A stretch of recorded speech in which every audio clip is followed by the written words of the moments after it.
Spoilers follow, and be sure to check the description for content warnings. Sneak around with Marty and crew. Sneak around with Marty and crew. Liz is there too. NSA blackmailed you. Exactly what does C-Tech do? No clue. Cosmo's on the hunt for you. Hope to clear your name for you. If not, you're screwed. Everyone wants Marty and crew. What are they gonna do? Gonna do. It's a Party for You by Charlie XCX. Ah, that explains it. I haven't listened to music in 30 years. Yeah, it's thank you for keeping us current. You're welcome. That one's all over the radio right now. Okay. They still have radios? They do. Oh my God. Welcome to Against Kill Loser. Nostalgia Killers. This week we bid a fond farewell to Mr. Sundance Redford in probably his biggest ensemble movie that no one remembers, Sneakers.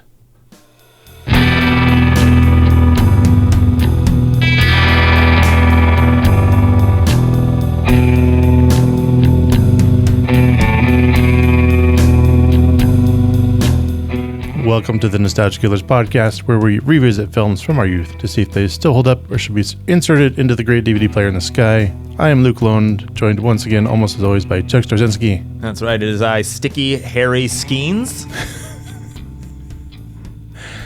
And joining us once again, Sausage King of Chicago, Brian. That's me. I am here. And, yeah. What happens next? Anyways. Sonic Death Monkey top 5 later on in the episode. The top 5 movie worlds you would like to use C-Tech on, for better or for worse. Yeah, and this idea comes from Chuck, for which I have gone completely wild and off the rails. And Same. We'll see. We'll see if we stick to the true what is it? Not the honor, but the spirit? The spirit of Sonic Death Monkey and not pay attention to the prompt whatsoever. All right, Act 1. I'm trying this out. A Few Good Memories. Ah, okay. Or Lacuna Repeat Customer. Yeah. I just wanted to throw a name in there because we always jump into this section of like, what do you remember about the movie? What's your favorite nostalgic part? And it's pretty clunky. So if we go by with everything else we've done in the podcast, we have a movie-themed name for this section. Gotcha. So A Few Good Men, A Few Good Memories. Or Lacuna Repeat Customer, Lacuna being the Eternal Sunshine Hospital where people get their memory erased. Gotcha. Like, do you really remember seeing this? Is this your first time? I don't know. Trying it out. Yeah. Trying it on. Taking it for a spin.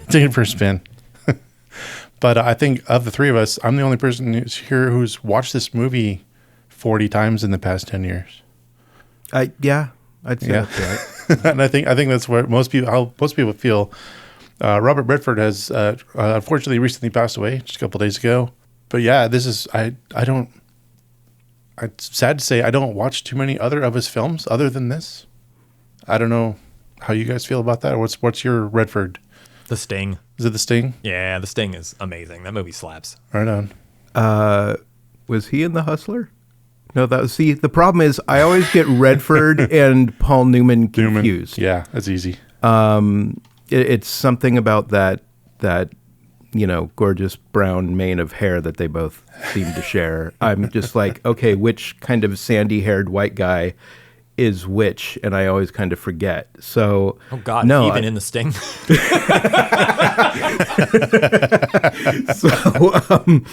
So yeah, I don't really have that many like attachments to Redford or even this movie. Like I feel like I had seen it before, but then when I watched it, I wasn't sure. Right.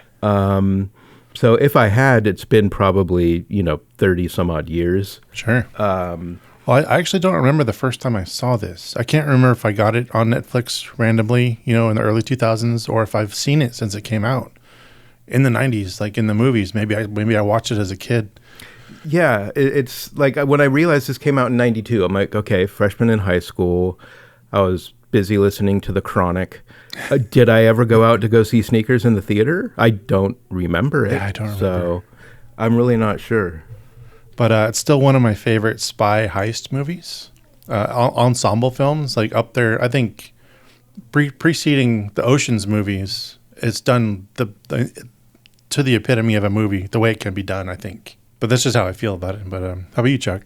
Yeah, so I have never seen this movie. I always got it mixed up with the 1996 movie Sleepers, which is a sexual assault revenge drama. Oh, were you disappointed? No, that is easily one of my least favorite genres of movies. So I was pleasantly surprised when this was a fun ensemble hacker movie. Yeah. This is damn near a G-rated movie. Exactly. In comparison to that one, but yeah, I will say that the poster is what I have nostalgia for. It's very iconic, and it was all over the walls of my local video store growing up. So it was always like, oh, hey, that's a really fun poster for a movie about getting revenge on your abusers. Different movie. Right on. So how about any favorite scenes that stuck out to you during your first watch? Oh, yeah, absolutely. Not necessarily a scene, but just Whistler in general is my favorite character. Just the superhuman blind man. If we're picking a Whistler scene, it's got to be Whistler's deduction of Martin's abduction path. Yeah. We got some trivia coming up on that later. That's I agree. Strathairn is one of my favorite actors of all time. Yeah, I can't think of this is what I remember him most from, I think. But every time he shows up in another movie, he's sometimes he's a villain, sometimes he's just on TV, I guess. But very powerful, very well used comedy, and that's the thing that gets me is I was studying it last night when I was rewatching it, taking notes. They balanced the people out on a fucking Marvel level. Oh yeah, of all these huge egos and people. Sidney Poitier's in this. Yeah, and they're all just equally playing off each other, and they're all friends, and they're getting along. It's fucking masterful. How I don't know. Why isn't this movie celebrated more? I don't know. It's a really good question, because watching it, I wasn't really sure what to expect. I knew that it had something to do with hacking, but I was really kind of curious, how it was going to play, considering where technology was at the time. Right. And I think I agree. It was really, really well balanced. The characters interacting with each other, it just kind of seemed like an easy group to sidle into, right. Everybody seemed really approachable and well kind of rounded.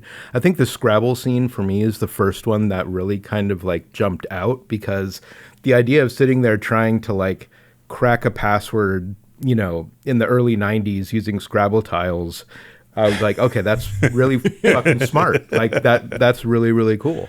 Yeah. So that was the first one that really kind of stuck with me. I'm like, this is I love seeing the challenges, when you compare this movie with Hackers or even, something more current. It's this entire figuring all of these clues out is something that nowadays would be a 30-second scene in a larger movie about something else. Yeah. But having to go through all of these challenges and jump through so many hoops, I think just made it that much more intriguing and cool. And the Scrabble scene was the first thing that I was like, oh, that's fucking, I like that. That's cool. Yeah. I think it's just a good San Francisco movie too. I think it's overlooked. It's it's filmed right after the Embarcadero overpass was taken down. So you see all that old construction downtown where they were, because it wasn't. Right. Now there's tons of people jogging and stuff, but there was nobody down there when there's a highway going through that place. Mm-hmm. But it was right after that got taken down, and it was beautiful again. Nice. It's just a great San Francisco Bay Area movie. Be a beacon instead of giving him head or give him a head. Yeah. I'm thinking of this.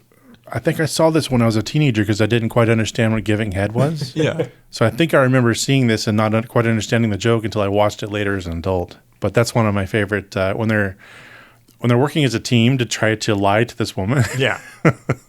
That's pretty classic, man. That's what is that? There's a Shakespeare one, isn't there? Horatio, or is it Cyrano? Cyrano. Yeah. That's classic. What a classic neoclassical interpretation of. Yeah, there's so many uncomfortable silences and just kind of it's obviously something that doesn't happen in cinema now, where you just have to sit and watch somebody think. Yeah. That was really, really good. I was laughing a lot during that. The demands at the end when the NSA actually shows up and he's like, I want a Winnebago. Basically, the price is right like down the line. Yeah, I got the anagrams solving with the Scrabble as well. It's pretty good because they're both figuring it out at the same time, which is pretty cool. Yeah. And the handoff, the failed handoff under the Bay Bridge at the end there, that place is all still there. You can go there and see that building and sit in those chairs. And yeah, I did it a couple years ago. It was awesome. I found myself there accidentally. I was like, I've seen all this before. It's it's in a movie I watch all the time. Wild. Did you take a call from your Was it from Mother? Your little phone car there? Yeah. It's your mother. Mother is on the line.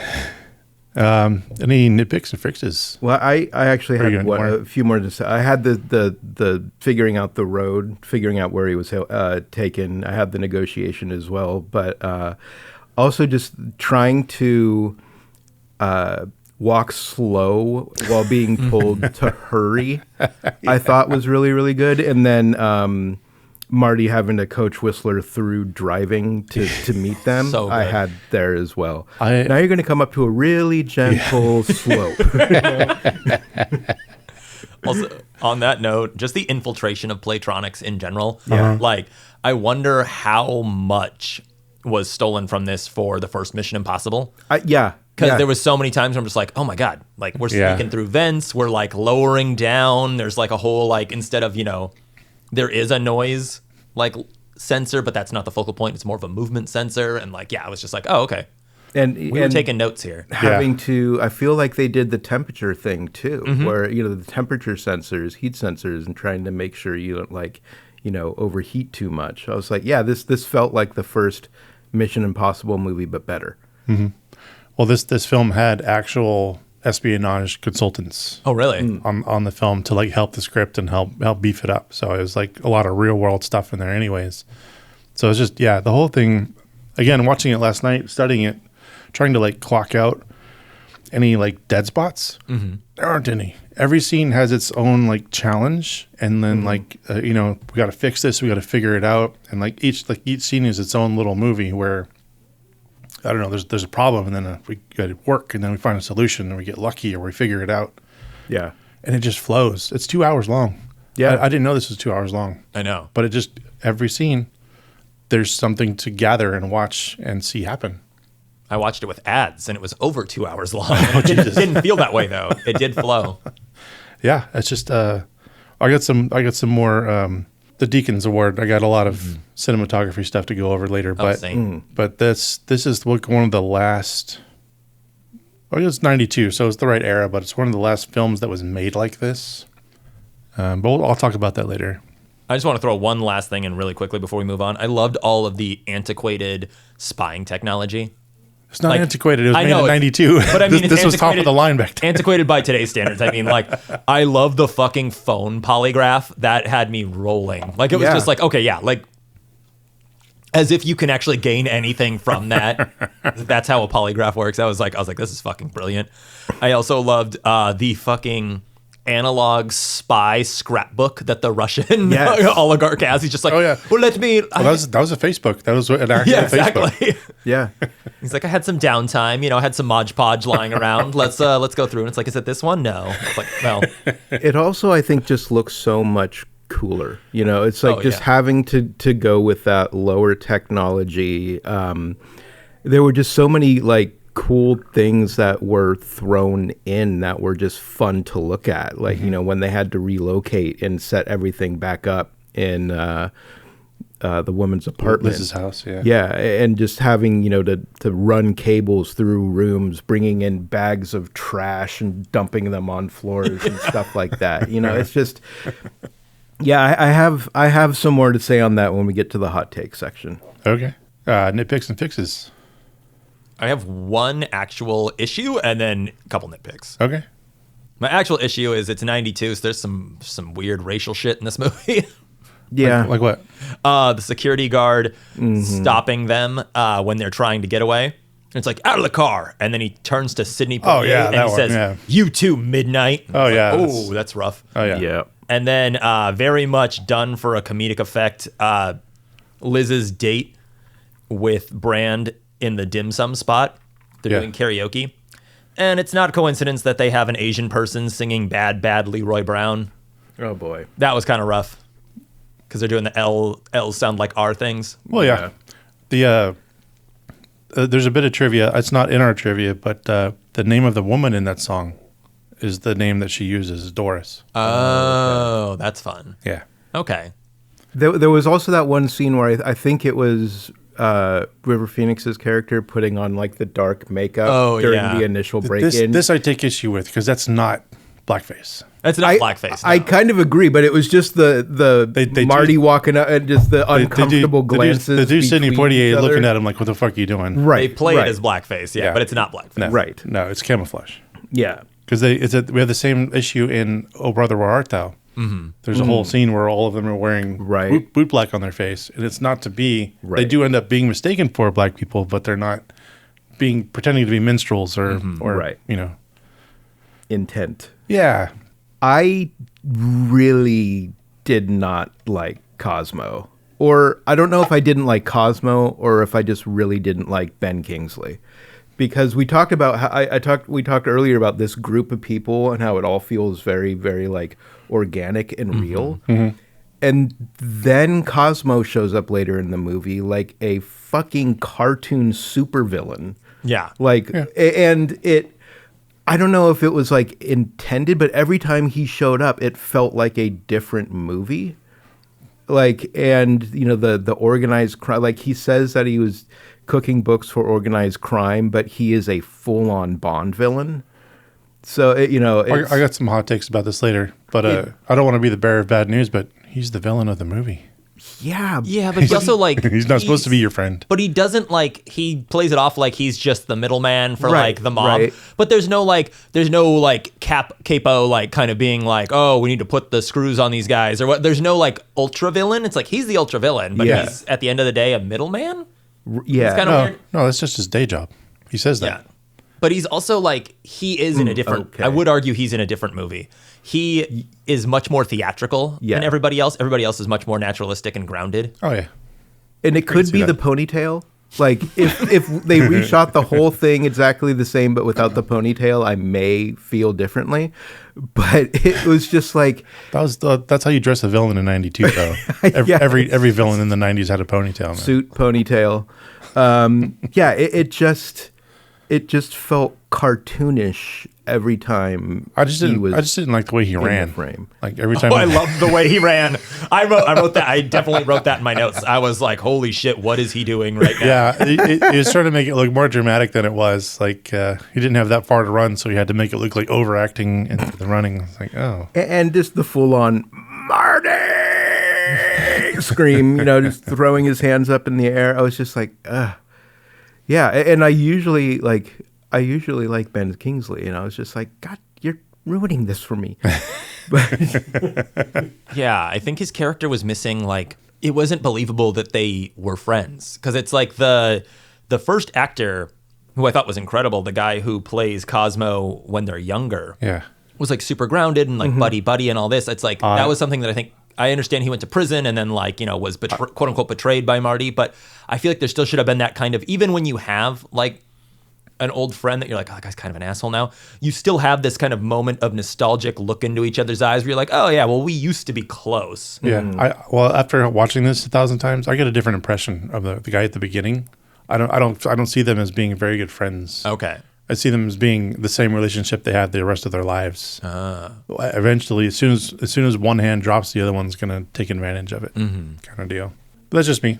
But I can see the Ben Kingsley thing being a little standoffish and weird. But I've just watched it so many times that it's normal to me. It all felt natural and organic, and then you show up in this crazy ass like villain super lair with like steel or aluminum chairs and weird pixelated pictures of dog skeletons in your lobby, and I was just like, it turned into a Bond film. Yeah.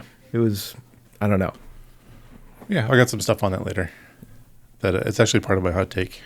And then I guess to continue that, like, being able to get away after firing a gun in somebody's office and then like just being able to like that escape scene, there were a few moments where I was like, okay, how are they actually getting out of here? Yeah, like where did everybody go? Like Kingsley's like, kills my friend, walks 10 feet down the hall and misses a gunshot going off in the room that he was just in. It's just like, but you know, those are minor. Yeah. Any more? I got one last super minor one. Huh? So these guys are like, you know, best and the brightest, very careful, very thorough. Mm-hmm. They dig through Brand's trash without gloves on. We don't know Brand.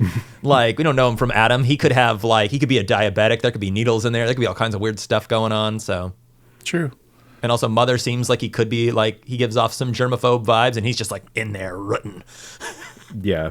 I think, I think it plays for the 90s. I don't think people Yeah. did rubber gloves much in the 80s and 90s. It's not a thing we did. We played in garbage and we swam in sewage. So That's true.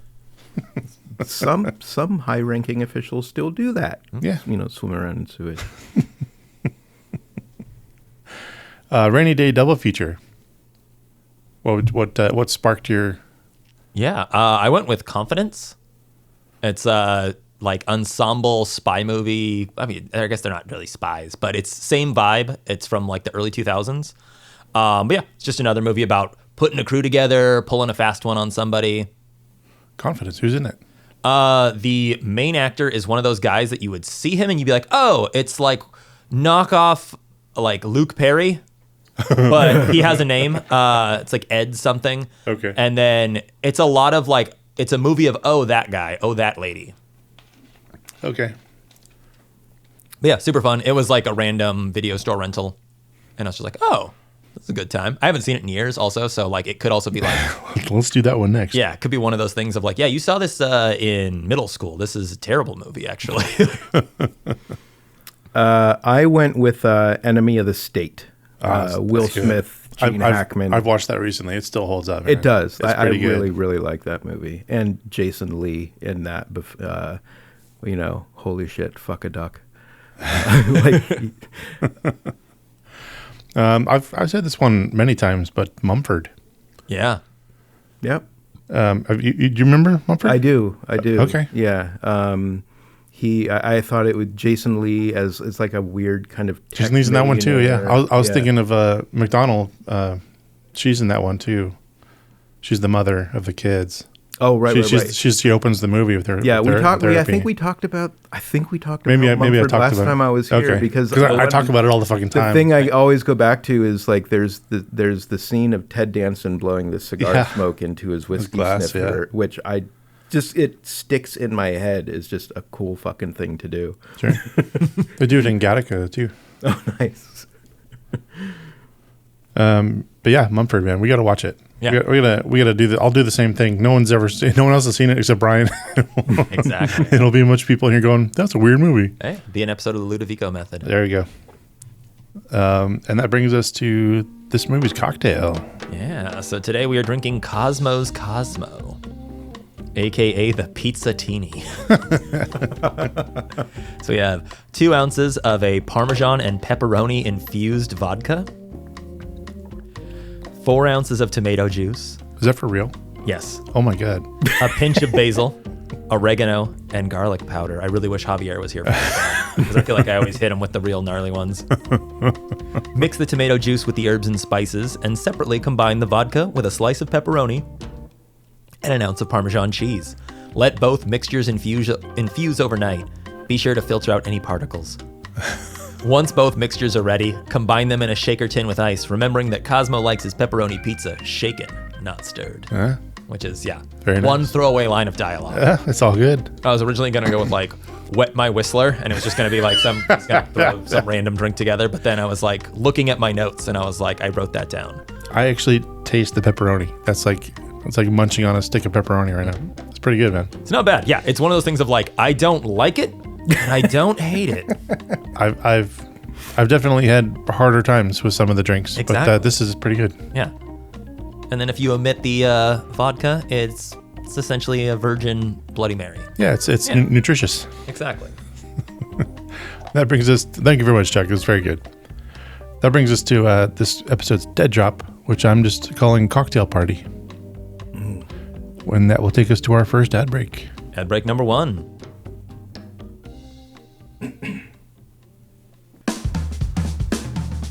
And we're back with everyone's favorite segment, Nostalgia Killers Trivia. It's time to see if our guests can crack the code or are just a few chodes.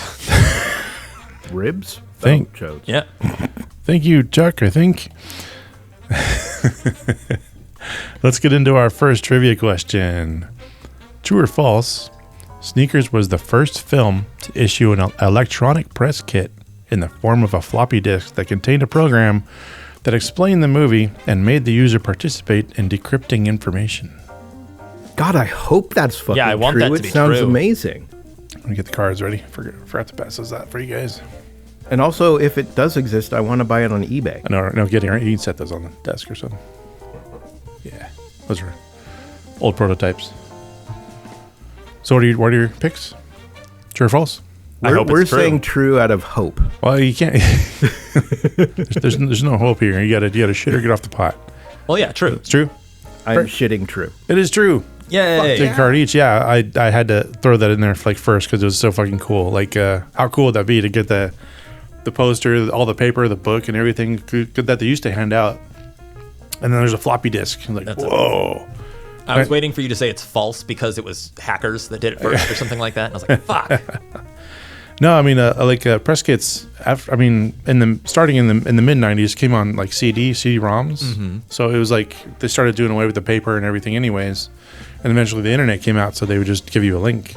But this is like tangible, hold in your hands, put it in your computer, possibly get a virus. That's fucking super press sick. kit. It's so fucking cool. Question number 2, true or false?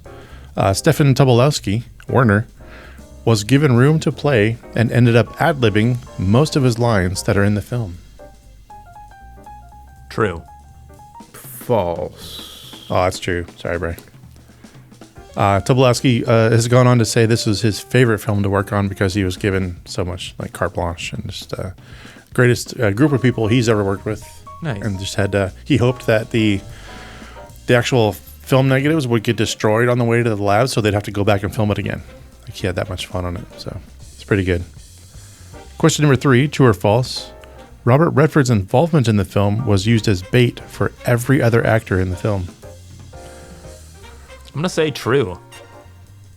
True. It's true. Yeah, he was the first person attached, and basically everyone else, when they heard that, they were like, yes, put me in. I was going to say, it's got to be him or Sidney Poitier. Like, kind of thing. I'm Right. like, well, Sidney Poitier said yes, so you're not going to say yes? Yeah. Question number 4, true or false? Director Phil Alden Robinson received a visit from a member of the U.S. Navy intelligence during pre-production of the film and was told that he could not use a small box that could break codes as a MacGuffin because it was too close to a real operation happening at the time. True or You've false? given us so many trues, I'm going to say false. True. It was true, but also a prank, Oh. possibly done by Dan Aykroyd.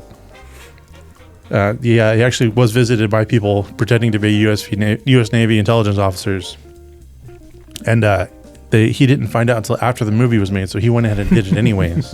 He didn't find out that they weren't real. So, question number 5, shared sets. This movie shares a set with another Nostalgia Killers episode. Which one? Is it A, Gremlins, B, Back to the Future, or C, Home Alone? Oh, Jesus. Home Alone. I'm going to say B, Back to the Future. Oh, Brian, you picked the only one that didn't. Gremlins and Back to the Future. Oh, really? So this is in the Universal lot, and the very opening scene, that big building with the columns, is the clock tower from Back to the Future. No shit. Yeah, and it's also in Gremlins. So yeah, sorry, Brian, I threw 2 in there, so hopefully give you a chance. But I was assuming it was just the fact that every movie in the late 80s and early 90s had a giant loft in it. So I thought it was going to be like, the I loft thought that's of the in loft every single immediately, film. too. yeah, I actually couldn't find out where that was. I think that was actual location in San Francisco. Like Okay. that actual loft, that set. I don't know. I couldn't find any info on it. Question number 6. How many Oscar winners and nominees can you count in the film? Is it is it 3? Is it 5? Is it 8? Or is it 12? Jesus. Wow. Think of all the people that are in it. I know. Sidney Poitier, Redford, Yeah. McDonald, all these people. 5. I'm going to say 8. It is 8. Sorry, Brian. We've got Redford, Poitier, Kingsley, all winners of Oscars. Nominees: Aykroyd, Strathairn, Phoenix, James Earl Jones, and Mary McDonnell. I missed the nominees part. Oh, of the sorry. question. No. Yeah, it's just all I, but like I was only thinking winners. oh. And even then, I was guessing. I don't pay attention to that stuff either. I just thought it was interesting, and like I didn't even think about it until watching it again last night. How many of these people were actually like big heavy hitter award winners? It's Yeah. like, jeez. I didn't realize Aykroyd was nominated. I'll have to look it up. It's in my notes. I'm guessing like a screenplay note or something like that, maybe, potentially. Possibly. I just believed what I read, so. Oh, yeah. Sorry. It's okay. Oh, you're one of those. Yeah. Hey, if there's anything to know about the Nostalgia Killers, we don't fact check shit. Trying to get Aykroyd on the show, man. Come on. Question number 7. Recurring cars. True or false? The orange Carmen Ghia that Redford is driving also made an appearance in which previous Nostalgia Killer episode? Is it Ghost World, Cable Guy, So I Married an Axe Murderer, or Overboard? I'm going to go Axe Murderer because it also takes place in San Francisco. Ghost World.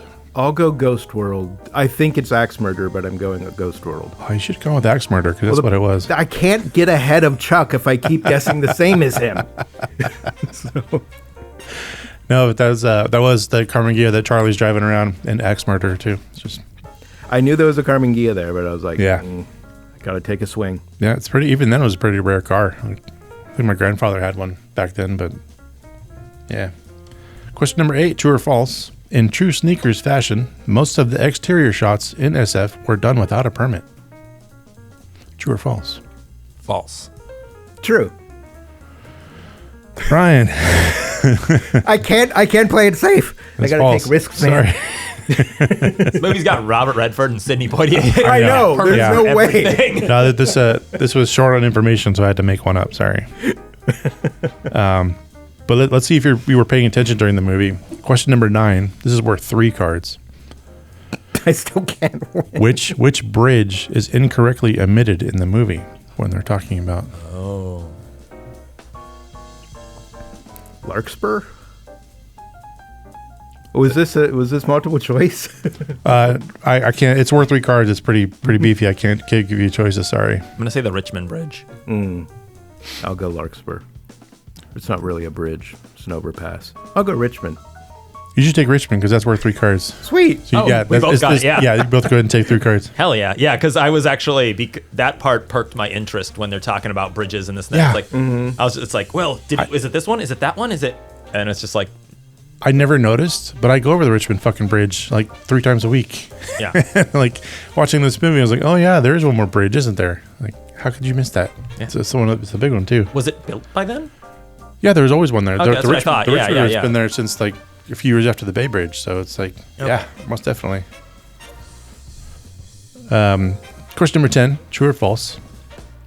The director added adult language in order to push the MPAA rating to PG-13 instead of G, so that the movie wouldn't be mistaken for a children's film. True or false? False. I'm going to say true. Damn, Brian. So sorry. It is true. Damn, Chuck. I know, a cleaned house. How do you have 11 cards? There were 10 questions. Yeah, but one of them was worth 3. Yeah, Okay. you can't. I lost by 8. You can't have 6 cards in a 5-card game. Exactly. So I think Chuck is the winner of this trivia. Thank you both for playing. You're welcome. It was fun to research. I never looked. I just enjoyed watching the movie. I never looked into the trivia behind it, and there's some fun stuff in there. Also, just like if listeners are interested, I just looked it up, and apparently the press kit from '92 is saved in the Internet Archive, and you can actually like play it online. That's super fun. fucking cool. We should put Yeah. the link to that in the description on this one. Don't make me do work. I mean, I can do it. That brings us to where we thank our executive producers. Thank you, Addie Martinez. Thank you so much, Eddie. You know, you deserve a Winnebago, a trip to Europe and Tahiti. And that one girl's phone number. Yeah, and that one officer's phone number. Oh, and world peace. Oh, and world goodwill, and goodwill towards men. Yeah, We're the and US women. government. We don't do that type of thing. So good. And if you too would like to have your name shouted out as an executive producer on each episode, you can support us on Patreon for $15 a month. Our Patreon address has changed. It's Oh. no longer complicated. You can now go to nostalgiakillers.com. We'll take you to our Patreon page, which now has a kind of a website. So instead of worrying about posting information about us, you can just go there to see all the stuff that's been Oh, nice. there. So yeah, Yeah. so it's going to get a little easier, and I got some more information about that coming up later too. But thank you again, Addie, and yeah, check us out on Patreon. Help us out. There's some more news about that coming up shortly. But that takes us to our second ad break. Ad break number 2.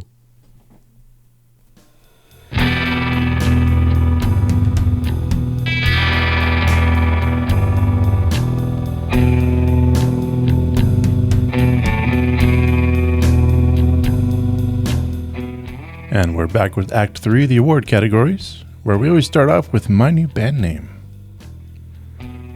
Should we all in unison say the one that the three of us absolutely all have? I don't think I have the one you guys have. Okay. Okay. Do you want to do it, Brian? Yeah.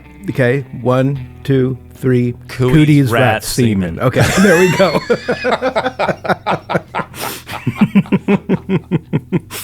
I loved that too. I love that he took the time to do that and like have a moment of like, maybe. And then like, no. Okay. What's Cooties Rat Semen's album? What did you? Because I know you do 3. Yeah. So I actually, because I figured everyone was going to pick the anagrams, I did choose band names that weren't the anagrams. Okay. But I mean, I would say Cooey's Rat Semen is definitely going to take a look at the bottom of a monkey cage as their album. That was my song name. The album name I chose was Mother's Winnebago. Nice. In that arena, I got Anagram and the Foreshadowing. Oh, nice. Anagram. Anagram, yeah. And the Foreshadowing I like with No More Secrets is their album name. In the anagram realm, I went. This was a early '90s Lilith Fair band called My Socrates Note. Yeah. The song is Too Many Secrets. The album title is My Voice Is My Passport. Yeah. Nice. So Yeah. My other one is Whistler's One-Handed Whimsy. in parentheses, Braille Playboy. Yeah. I did love that bit. So good. That was Yeah. great. So my band, they're a crust punk band. They're MRA as their initials. And that stands for meticulous, refined, anal, which are the descriptors used for the kind of woman that our friend is looking for. Nice. With their hit song, I really enjoyed sleeping with all you guys. And then it is off of the album, Take a Look at the Bottom of a Monkey Cage. But a couple of anagrams that we didn't touch on that I did love was the intro, A Turnip Cures Elvis, Yeah. and Blonde Rhino Spaniel. There are several anagram generators. If you go online and just type in a phrase or whatever, I typed in the Nostalgia Killers and I got something like 4,000. Oh. Shit. Yeah, and I just went through the A's and picked one, and I think it was what did it say? I thought you were just having a stroke at the beginning. No, of the episode. I didn't realize that was an anagram. Yeah, It makes a lot of sense. against kill loser. Okay. Yeah, there's so many of them. Yeah, that's what. Yeah, I came up with. Go back to the top. Sticky Harry Skeens was like the best thing using letters for my name. Excuse me. On to our Roger Deakins Would Be Proud Award for cinematography. Any scenes stand out to you guys? Any camera work? I'll go last because there's one beautiful shot that I'm sure everybody else has, and I'll let someone else take it. I always struggle while I'm watching to actually keep an eye out for this. But one thing that jumped out, it wasn't a camera thing. It was just the initial transition from the 4:3 aspect ratio to 16:9. Sure. Oh, yeah. Where they took the static and turned it into the TV. It was just seamless. It was really, really well done. Pretty good. I really liked that. Speaking of seamless, this movie is made in the way that old westerns were made, where different scenes, almost different scenes, different shots in different scenes were just the camera kept rolling, but the camera moved and the people blocked differently. Mm-hmm. So during when the fake NSA guys are getting Martin, they're telling him they know all about him. They're all sitting down at the table together. Mm-hmm. But as they grow in power, they stand up and they sit on the table and they look down on him. There's no cut in between this thing. It's all one shot staring at Martin. And then their arms come into frame and they like kind of squeeze him down. Yeah. All this movie is full of these things. When Sidney Poitier's Pierce tells Liz she can't leave, that's a one shot as well. The camera tracks back. Liz says, thanks for trusting me. And that's all one shot. She finds a place. And then it ends with Sidney Poitier loading his gun. Yeah. Yeah. It's all one shot. That's wild. That's really cool. And that's like shows a passage of time on top of it. This movie is full of these things. Masterclass in blocking. Yes. And it's a masterclass in scene joining, like consolidating shots. It helps tell the story in a much more fluid way as well. But my favorite, this is a lightning in a bottle thing. When Martin gets dumped out on the street, there's a Coast Guard helicopter flying in front of Alcatraz in the background. That wasn't on purpose. They just happened to be shooting when the helicopter went by. Like, I know they didn't pay for that. Right. Fucking, yeah, this amazing, what a stroke of luck. Mm-hmm. How long were they there filming that until they got that shot and they used that one? Also, is that if you know the geography of the place, they filmed that at night. So if you're looking at it, the sun's going outside the Golden Gate, so it's setting in the west, but it's supposed to look like morning. So fooled me for a long time until I looked at it last night. But any more shots? Yeah, nobody took it, so I'll take it. Marty holding the Russian gentleman at gunpoint near the weird indoor pool that they have at this opera house. Yeah. And it's just perfect. They're both perfectly framed in the center of the doorway, and then it's perfect so that their reflection is bouncing back. Yeah. And it's just this gorgeous shot. Yes. It's just like, oh, that's a painting. Yep. It looks really like a, Pink Floyd album cover or something like that. Yeah, everything's beautifully framed, done. It's like they throw in noir when they can, like that shot, and it's just, this is like one of the last movies made like this.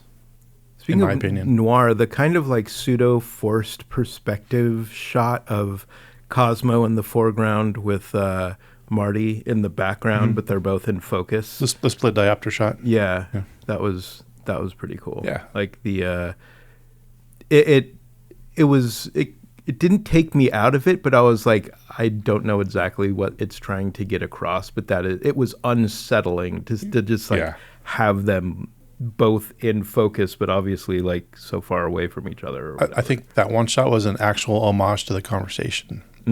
Okay. Where they do that exact same framing and use a split diopter. Nice. They do it in a lot of movies, but that one framing and that one tense moment, I don't think either of those guys were in The Conversation. It was Gene Hackman and I forget who else. But yeah, that was the one that I noticed in the movie. I didn't see any other split diopter shots, but a lot of homages, a lot of just great filmmaking. I love it. That's why I keep watching it. I just like every time I watch one shot transition to another, but they haven't cut. It's just the people moving around. We need to do that more. It saves on lighting setups. It saves on time. It's just so good. Yeah, there was the scene, I think, when they were discovering who was actually behind the entire plot. And, they're all kind of discovering things all simultaneously, walking in and out of frame, continually moving in and out of the shots. There's just very, frenetic energy that was another thing I thought that they did really, really well is kind of like, and Hackers did this too, it's like the moment when they start testing all the various systems, and they kind of realize they've just accidentally stumbled into that thing. There's this kind of like, hackers did the similar thing with Joey, where you're like, oh shit, oh shit, oh shit, oh shit, oh shit. And it's just capturing that line, kind of like excitement mixed with anxiety. I thought they did really well in this. He's a master of tension building in this. I think just one more shot I'll mention, but when they're getting ready to do the multi-link phone call, Yeah. they're doing almost a handheld in on Strathairn, and then they go over to Aykroyd, they flip around to Liz, and she goes, unbelievable, and then Robert just crosses frames and says, let's go. Yeah. Fucking awesome blocking. Just go, go, go. For the people standing around a room. Yeah. Fucking, yes, thank you. Thank you. I forgot to look up the cinematographer. I'm not a good pro at this, so. But I love this movie. Is that Channing Tatum in a Dog Collar Award? Lots of cameos. Oh, yeah. Lots of people. I got Tobolowsky. I went Donald Logue. Yes. Donald Log, yeah. Yeah. I never know how to pronounce either of his. Me neither. I hear it. No. I hear it different every time. This is apparently his first film. Okay. Really? Yeah. Yeah, Oh, he wow. looked super young. Yeah. I don't know him for much other than Blade. People go on and on about him, but I don't. I only know him from Blade, and then he was in a shitty sitcom on Fox that I used to watch. He was on TV. That's right. Yeah. It was just one of... No, I was going to say, It was called The War at Home. It was just one of those things that was like, yeah. it would play after The Simpsons. It was like one of those classic things. So it was like, all right, well, like my TV's still on, so I'm going to watch this thing. I can't find the remote. Yeah. Yeah. I have one more. I have Gary Hirschberger as young Martin. Yeah. That is Mike from Twin Peaks. Yep. I recognized him right away. I was like, oh, shit. cinematographer was John Lindley, by the way. Yeah. No. Maybe we rename the category for a moment. Maybe. I don't know. We'll have to see what else he's done. But this was amazing. How'd you get any cameos, Brian? James Earl Jones. Oh, yeah. Yeah. What I recognized the voice on the phone, and Yeah. I thought I was going to be really slick and be like, oh, I know that voice. That'll be my... And then he showed up at the end of the movie. So I was like, oh, okay. Right on. Onto Guy Pearce's Trash, a controversial hot take. I'll start with, I feel like while I was watching Redford in this, I saw almost every single character that Brad Pitt has ever played. Yeah. Yeah. And I was just like, oh, okay, so Brad Pitt has basically just been ripping off Redford his entire career. Oh, yeah. Like- You ever see Spy Game? Yeah. They're both in that. Oh, that's right, they are. Yeah. They're both playing the same person, basically. One's just older. Like just a lot of in the way that like transitioning between something serious to something humorous or looks or the tongue acting that was very very present in this movie. But Sounds like you watched a different movie.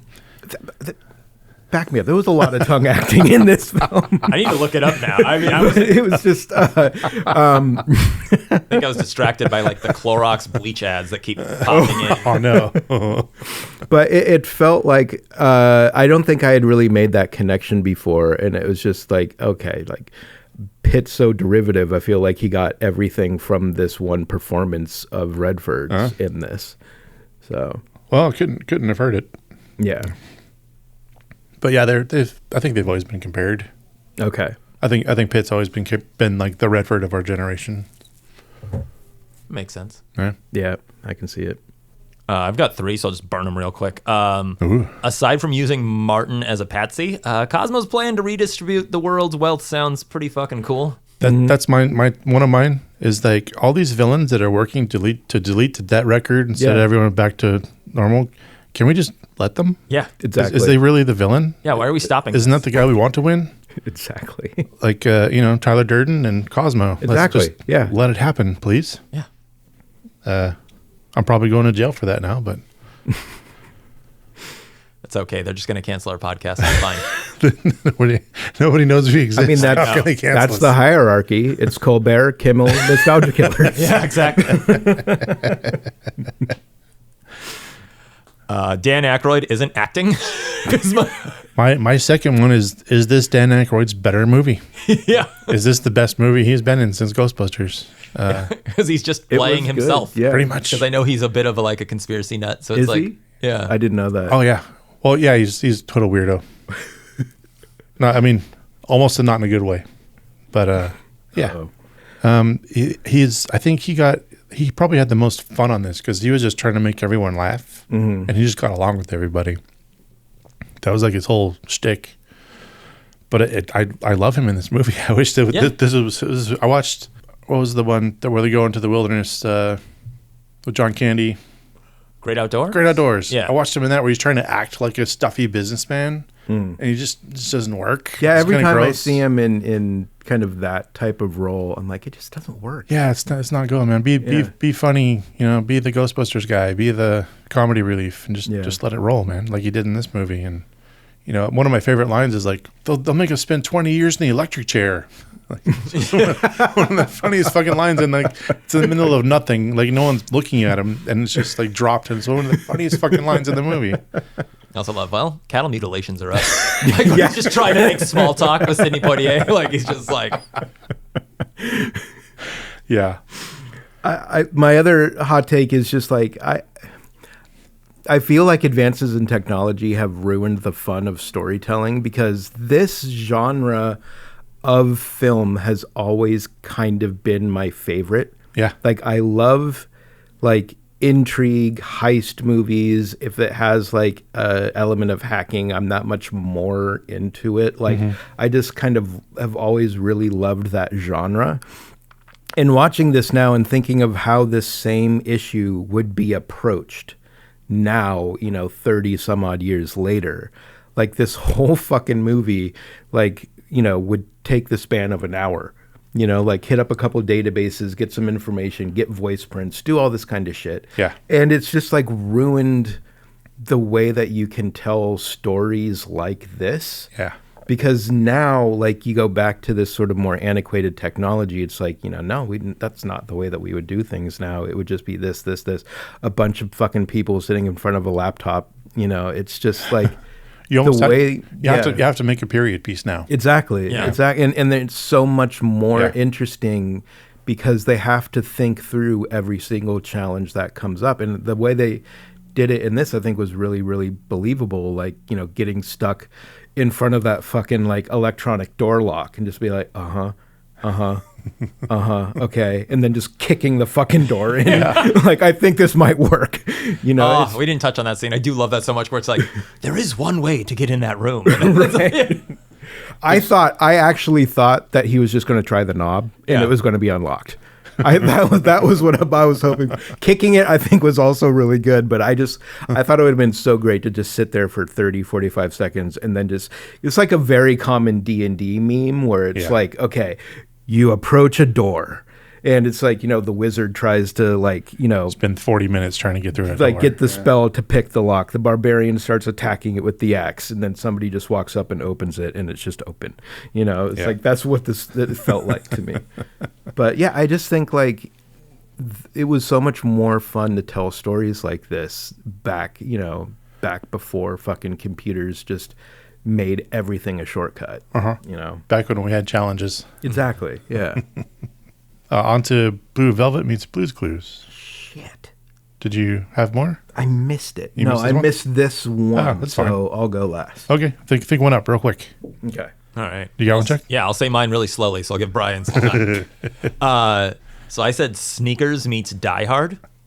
I thought about that too. So we follow Martin and his crew as they try to hack the Nakatomi group to redistribute their wealth, because they're obviously a very corrupt corporation. If, we're spending all this time, with fake terrorist plots and all that, they got to be up to some shady shit. So yeah, they're trying to hack Nakatomi, but John McClane shows up and throws a wrench into their plan. So we're following Marty and his crew, and they're the heroes. And then there's just this fly in the ointment that is John McClane. Yeah, I dig it. Mine is Warner Brandis is actually a spy, and his first job as Needle-Nosed Ned, his first job was Needle-Nosed Ned from Groundhog Day. Oh, That's just one other place we've seen him. But his entire lifelong mission is to get close to Mary McDonnell. And he gets close to her in this film because she is somehow wrapped up in the Donnie Darko alien technology. Okay. I didn't follow any of that, but okay. It sounds cool. Yeah. I'm going to go San Francisco. I'm going to keep it in San Francisco and go Sneakers meets The Rock. Yes.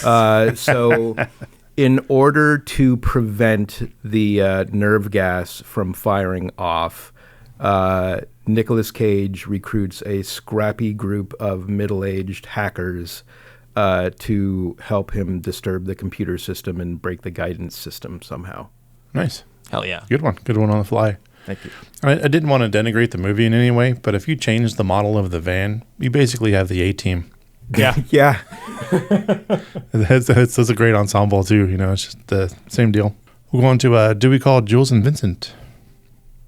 I think we all know my opinion on it. I'm going to kill it. No, let it live. Let it live. I'll kill my friend. I do wonder if that's where that started. I don't remember any movie before that saying, I can't kill my friend. Kill my friend. friend. That's happened in so many other movies now. Yeah. That's such a fun bit. Yeah. Yeah.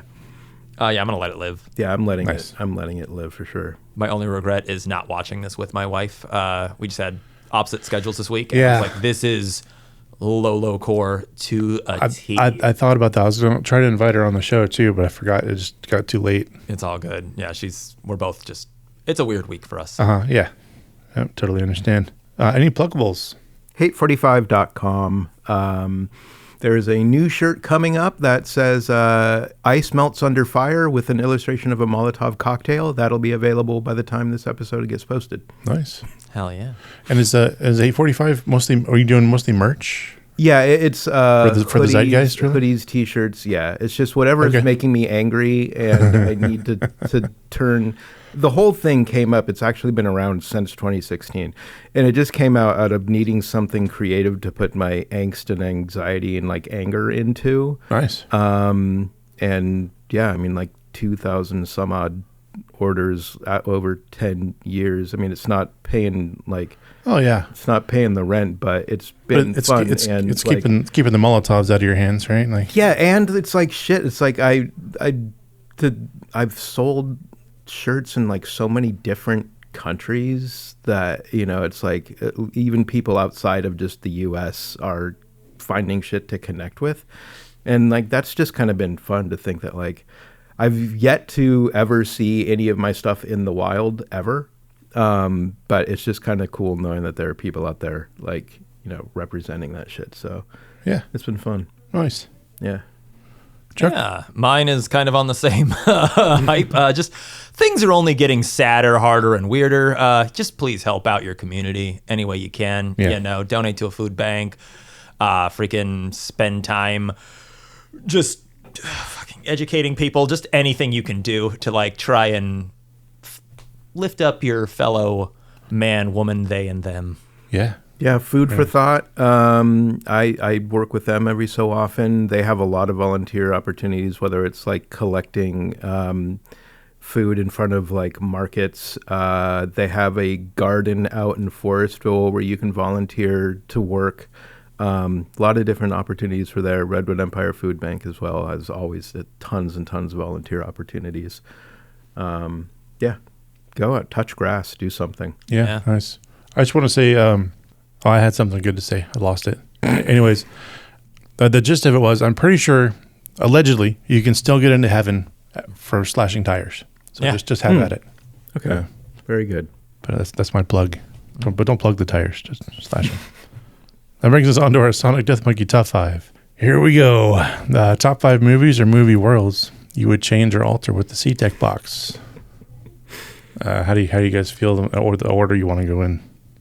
I feel good about it. I have some fun ones. Okay, Yeah. I'll go first.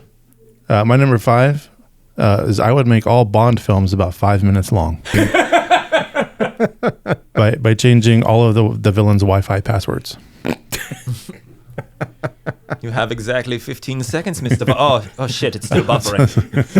How do I connect? Unplug the router, plug it back in. Now, no, wait At least 15 seconds. 1 second, Mr. Bond.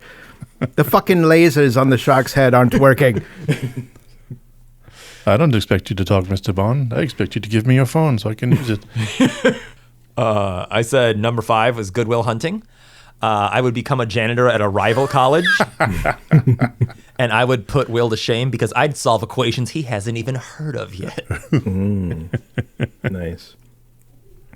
I stayed mostly in universes for the most of mine. My number 5 is just the Fast and Furious franchise. I almost Like- did the same. Every time they're in the middle of pulling on the heist, I would hack the traffic grid and just cause traffic jams. Just red light everything. Yeah. Nice. They never run into traffic. How the fuck? Yeah, they. 10 fucking movies in, never once.